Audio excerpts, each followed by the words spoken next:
시편 119편 1절에서 8절 제가 한 절, 우리 성도님들이 한 절 읽으신 후에 마지막 절은 함께 읽도록 하겠습니다.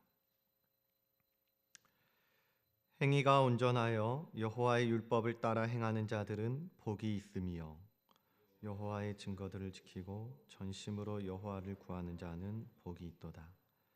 참으로 그들은 불의를 행하지 아니하고 주의 도를 행하는도다. 주께서 명령하사 주의 법도를 잘 지키게 하셨나이다. 내 길을 굳게 정하사 주의 율례를 지키게 하소서. 내가 주의 모든 계명에 주의할 때에는 부끄럽지 아니하리이다. 내가 주의 의로운 판단을 배울 때에는 정직한 마음으로 주께 감사하리이다. 함께 읽습니다.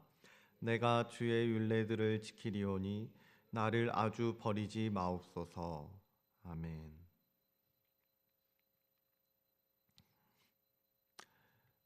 하나님이 허락하신 5월을 또 이렇게 우리 성도님들과 얼굴 마주하고 함께 시작할 수 있어가지고 또 참 감사하다, 참 좋다 그런 생각이 드는 새벽인데요. 오늘부터 우리는 시편 119편을 본문으로 새벽을 이어가게 되었습니다. 시편 119편 하면은 굉장히 긴 시다 이런 인식들이 있으실 것 같은데요. 맞는 말씀입니다.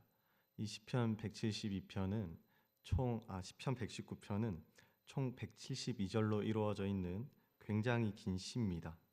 그래서 한 장으로 구성되어 있기는 하지만 여러 성경을 압도할 만큼 그 분량이 엄청나다고 할 수가 있는데요. 먼저는 149절을 가지고 있는 갈라디아서나 155절의 에베소서보다도 많은 절수를 가지고 있고요. 다음에 보게 될 에스더의 167절보다도 무려 5절이나 많은 172절로 구성이 되어 있기 때문에 이 시편의 장르를 파악한다는 것은 여간 어려운 일이 아닐 것이다 라는 생각이 듭니다. 그래서 학자들마다 부르는 것에도 약간의 차이가 있고는 했는데요. 전통적으로 이 시는 율법시 또는 토라시라고 불려왔습니다. 토라라는 말이 이제 율법이라는 말이거든요. 그래서 루터나 칼빈뿐만이 아니라 아이크로트나 브루그만 같은 현대의 신학자들도 이 시의 장르를 율법시라 이렇게 부르기도 했습니다. 이외에 알렌 같은 학자는 시편 119편을 지혜시라고 불렀고요. 크라우스는 교훈시로 또 닐스는 교훈의 모음집이라고 부르기도 했습니다. 또한 폴라트나 드리버 같은 경우에는 개인 애가로 부르기도 했고 베스터만은 묵상시로 부르는 등 정말 다양하게 이 시편 119편은 불려왔었는데요. 그러면 우리는 이 119편의 다양한 장르를 어떻게 이해하고 어떻게 좀 받아들이면 좋을까요? 사실 이 시는요, 이 다양한 장르를 총망라하고 있다고 할 수 있겠습니다. 시편의 곳곳에서 보이는 모든 장르가 거의 다 집합해 있는 것 같은 그런 시인데요. 그래서 저는 이 시를 묵상하고 있자면 잠실타워 아시죠? 잠실타워가 좀 떠오르고는 하는데요. 우리 동천역에서 서울 방면으로 가다 보면은 잠실타워가 보이지 않습니까? 그런데 거기는 잠실도 아니고 서울도 아니거든요. 그러니까 잠실타워가 서울에서도 보이고 성남에서도 보이고 용인에서도 보이고 동천동에서도 보이는 것처럼 시편 119편도 마찬가지라는 겁니다.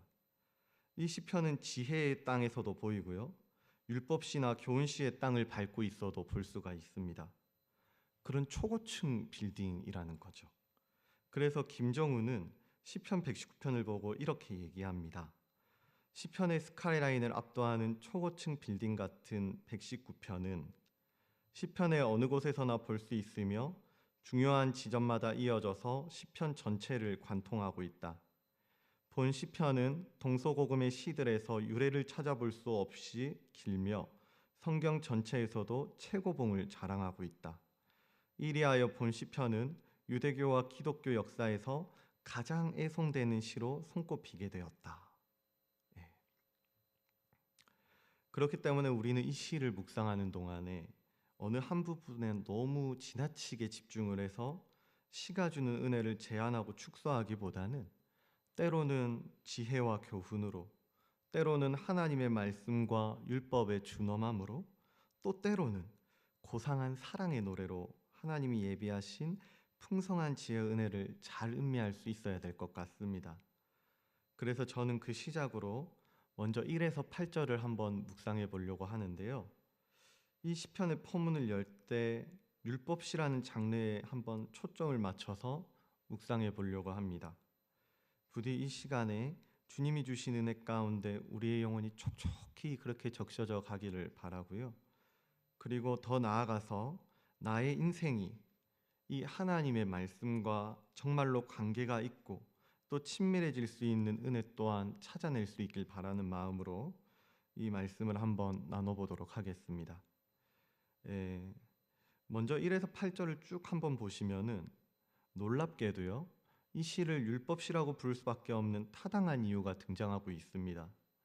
먼저 1절을 보시면은 여호와의 율법이라는 단어가 등장하고 있음을 다들 보실 수 있을 거거든요. 그런데 2절에서도 여호와의 증거라는 단어가 나오고 있고요. 4절은 주의 법도를 잘 지키게 하셨나이다.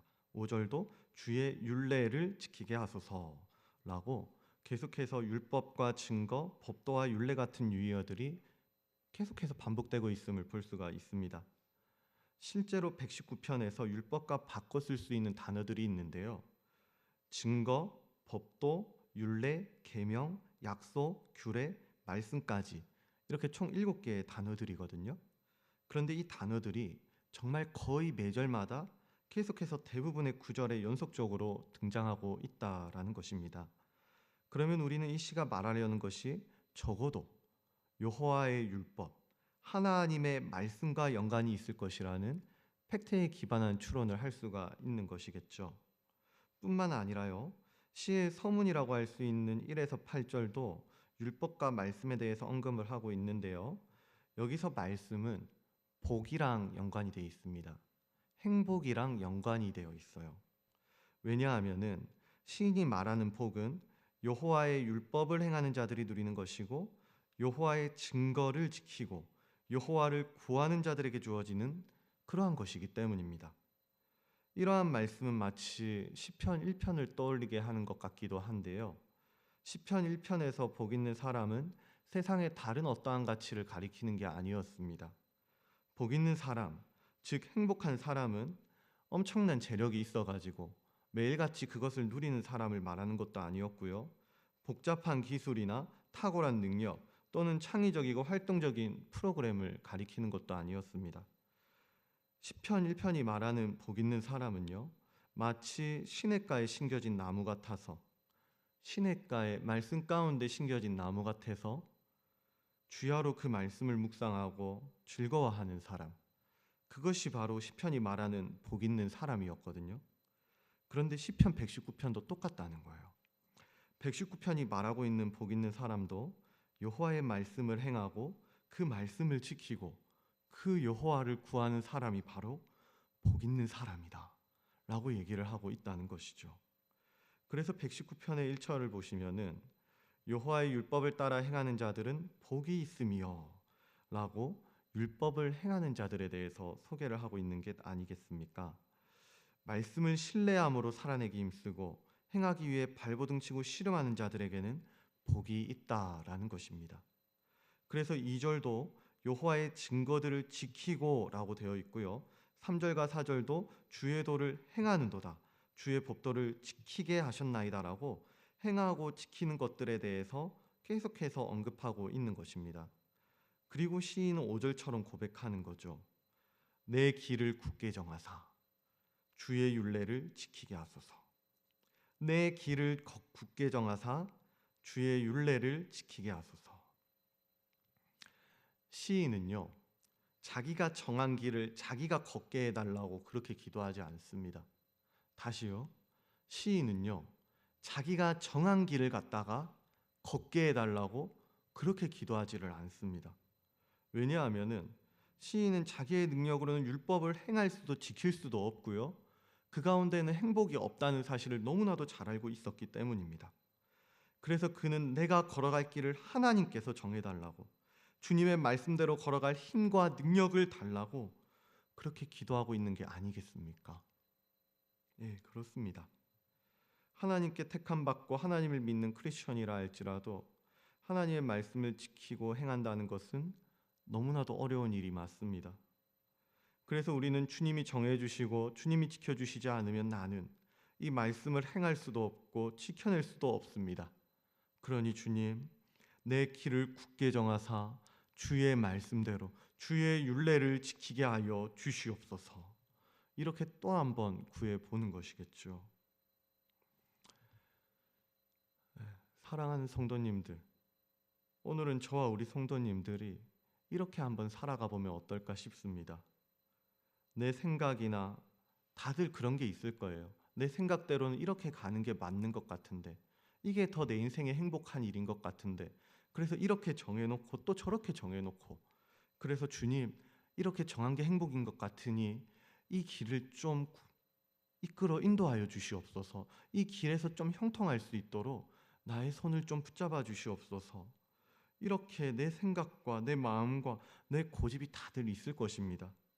그런데요, 오늘만큼은 이러한 마음을 조금만 더 내려놓고 주님, 내 길을 정해 주시옵소서.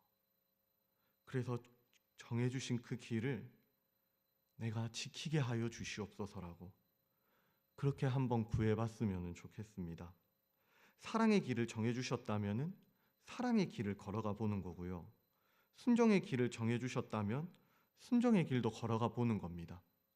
그래서 때로는 그 길이 어려워 보이고 무거워 보이고 부담스러워 보일지라도 주님께서 정해주시고 주님께서 가신 길이라고 한다면 우리도 또 그 길을 한번 걸어가 보는 겁니다. 쉽지만은 않을 겁니다. 생명으로 인도하는 문은 좁고 길이 협착해서 사람들이 가지 않는 외로운 길이라고 하셨거든요. 그러나 그럼에도 불구하고 우리가 이 길을 가야 하는 이유는 이 좁고 협착한 길에 생명이 있기 때문입니다. 그래서 시인은 말하는 것이죠. 행위가 온전하여 여호와의 율법을 따라 행하는 자들은 복이 있으며 여호와의 증거들을 지키고 전심으로 여호와를 구하는 자는 복이 있도다. 아멘. 부디 우리에게 주어진 오늘 하루 가운데 우리의 인생을 주님께로 맞춰달라는 진실된 기도가 있기를 바랍니다. 그래서 우리가 오늘도 그 생명으로 한 걸음 더 나아가고 참으로 복 있는 사람처럼 이 인생을 채워갈 수 있으면 좋겠어요. 그리고 더 나아가서 주님이 정해주신 그 말씀의 길을 발견하게 되었을 때 우리가 7절에서의 시인과 같이 정직한 마음으로 감사까지 할 수 있는 그런 복된 하루가 될 수 있기를 바랍니다.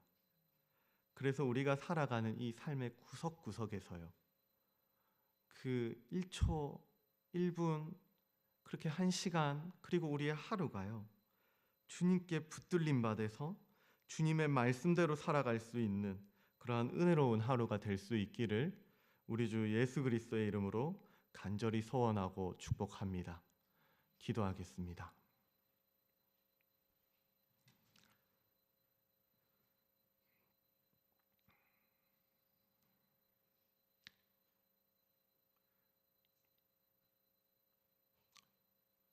사랑과 은혜가 충만하신 하나님, 감사합니다. 우리는 오늘도 어쩌면 또 정신없이 바쁘고 분주한 하루를 살아갈지도 모르고, 그래서 주님의 사랑도 주님의 은혜도 주님의 그 정해주시는 나의 존재도 있고, 그냥 이리 가야 할지 저리 가야 할지 눈앞에 놓여진 상황을 해결해가는 것에만 급급한 또 그런 하루를 살아가는 인생일지 모르겠지만, 그래서 이 주님의 말씀을 지키는 것도 못하고 행하지도 못해서 구하는 것도 너무나도 답답하게 느껴지는 우리일지도 모르겠지만, 주님이 새벽을 깨우사 다시 한번 말씀 앞에 서게 하여 주시니 우리의 걸음이 주님께로 맞추어져서 주님이 정하신 그 주님의 길을 걷게 하여 주시고 그 길을 걸어갈 수 있는 힘과 능력 또한 더하여 주셔서 우리 삶의 구석구석이 주님으로 인해 참으로 행복하고 참으로 형통할 수 있는 복 있는 인생들이 되게 하여 주시옵소서. 그래서 주신 말씀을 아멘으로 화답하고 또 아멘으로 살아갈 수 있는 형통한 예배자들이 되게 하여 주시옵소서. 감사드리며 오늘 하루도 우리의 영혼을, 우리의 모든 시간과 존재를 복의 근원이 되시는 주님께서 맞추어 주시는, 주님께로 맞추어 주시는 우리 주 예수 그리스도의 이름으로 기도드리옵나이다. 네, 이 시간에 우리가 두 가지 기도 제목을 놓고 좀 기도했으면 좋겠습니다. 먼저는 우리가 들었던 말씀을 기억하시면서 그렇게 기도했으면 좋겠는데요. 우리에게 행복이라는 것은 다른 곳에 멀리 있는 게 아닌 것 같습니다. 크리스천에게 행복이라는 것은 말씀 가운데 심겨져서 그 말씀을 먹고 말씀대로 살아가는 것이 진짜 행복이요, 진짜 형통이라고 합니다. 그러나 우리는 말씀대로 살아갈 능력이 없어서요, 주님 앞에 또 간구하고 기도해야 되는 겁니다. 이 새벽에는요, 우리 이렇게 한번 기도해 봤으면 좋겠어요. 주님께서 나의 하루를 정해주시고 주님께서 나의 걸음을 정해주셔서 그 길을 걸어갈 능력 또한 허락하여 주시옵소서. 내 생각이나 내 마음과 고집과 욕심 같은 것들을 조금만 더 내려놓게 하시고 주님을 따라 생명의 길을 걸어갈 수 있는 그러한 믿음, 그러한 의지를 허락하여 주시옵소서. 그래서 주님으로 행복한 우리의 하루가 되게 하여 주시옵소서. 또한 우리가 나라와 민족을 위해서도 기도했으면 좋겠습니다.